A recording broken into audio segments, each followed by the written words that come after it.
walay politiko na sagol, walay mayor, walay gobernador. Kinasigasingon nga hatag di 4 alas. Sa mga silingan, kapitbahay, parintid, isang dili. Ngari lang mo, may grasya. Mauri kang buutan si 4 alas. Mga bases, gawas na mo diya. Itang nyo. Okay mga kapengyo, pag-usapan naman natin itong ginawang pagtulong neto ni Cuadro Alas mga kapengyo sa mga kababayan niya na talaga namang nasalanta ng lindol mga kapengyo, no? Bukod sa Jensan, sa Davao, syempre nadamay din dito sa kanilang lugar sa Ormoc. Ayan, makikita nyo dyan mga kapengyo na talagang iba talaga ang ating pambato na si Cuadro Alas o mas kilalang Casimero. Dahil kada nananalo ito or kada lumalaban ito, hindi pa pwedeng hindi tutulong ito sa ating mga kababayan. At tara, panoorin nga natin yan dito kay Kuya Lods sa Kalam. Yun oh, paldo. Sako-sakong bigas oh.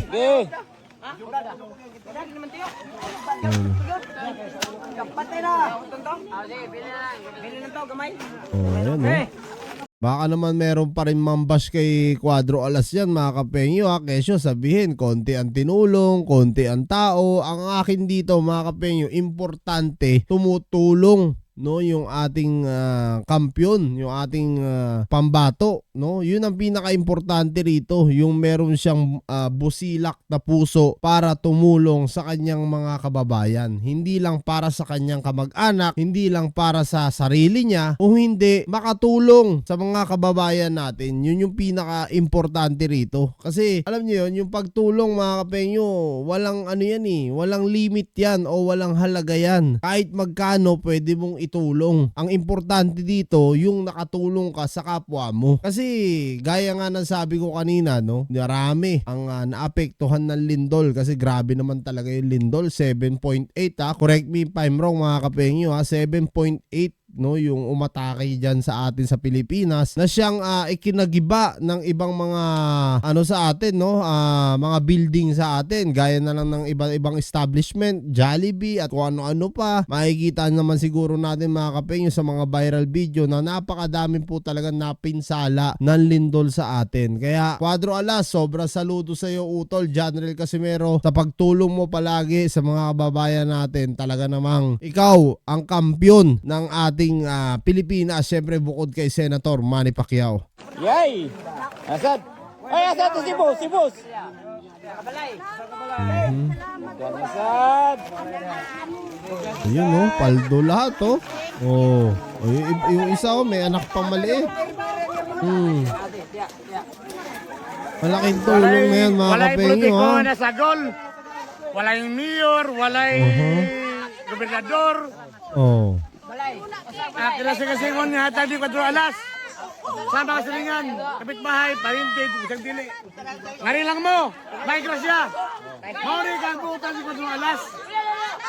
Yeah mga kapengyo ha, naintindihan ko rin yung sinabi nito ni tatay. Alam nyo, kahit dun lang sa lugar nila yan, sa baryo lang nila, ang importante, nakatulong si Cuadro Alas. Malay nyo mga kapengyo sa mga susunod na pag nagbalik na ulit, nag-champion ulit, no, etong si Cuadro Alas, mas malaki pa o mas malawak pa yung kanyang matulungan. Syempre mga kapengyo, alam naman natin na ngayon pa lang nagre-recover, no, etong si Cuadro Alas. Kumbaga ngayon pa lang siya ulit para makapunta ulit sa tuktok ng boxing, kasi alam naman natin lahat na nawala talaga etong si General Casimero sa mga record ng boxing. Ngayon na lang siya ulit talagang nakakabawi-bawi. Kaya doon sa mga kababayan natin, pag may laban si Cuadro Alas, ipagdasal nyo rin palagi mga kapengyo, para naman at least hindi lang ito ang kanyang matulungan, mas marami pa mga tao. Syempre lahat happy. Mga bases, gawas na mo diya.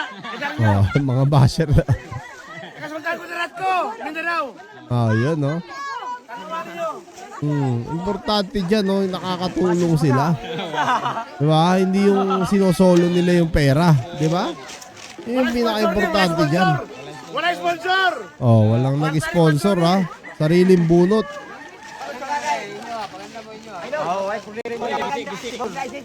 Kanang kasi, uli ka to, uli. Ilis nyo na. Ilis na ni. Ang uban niyo, hatag sila. Pure gold. sponsor sa kanila sa ibang bigas kaya. Kilingin mo ko, kalin mo ng kwarta ni. Ano kutri, Oh, wala ang politiko. Kada isang tao, binibigyan ng isang sakong bigas eh. Gawas na mo. Diba sa Ang tulong na rin yan, pang ilang ano na rin yan, pang ilang linggo na rin nilang pagkain yan. nakalipisip ko, pangatag. Oh. Yan ang importante, oh. Oh, yun. Lahat ng mga kapitbahay, mag-anak, happy mga kapenyo. ngayon mo bro, Oh. pagkuha na mo ganyan. Yung iba, yung mga sobra, pinamigay na rin. Yan ang importante mga kapenyo. Yan yung sinasabi ko. Kaya talaga namang makikita nyo na hindi sinosolo no, na ni Casimero yung perang mga napanalunan niya. Hindi lang binibili nila ng mga luho nila kung hindi tinutulong nila. Kaya naman doon sa mga nambabash pa kay Casimero, ewan ko na lang kung may masasabi pa kayo. Kasi sa totoo lang, bibihira sa mga boksingero na yung mga tumutulong na ganyan. Kadalasan inuuna muna nila yung sarili nila bago sila tumulong. So yan mga kapenyo, sana may napulot tayong aral dito sa video na to. Comment nyo na lang down below kung ano rin yung masasabi nyo dito sa pagtulong nga ni Cuadro Alas aka Casimero at syempre sa kanyang kapatid na si Kuya Lods. Comment nyo na lang yan, lahat-lahat yan babasahin ko.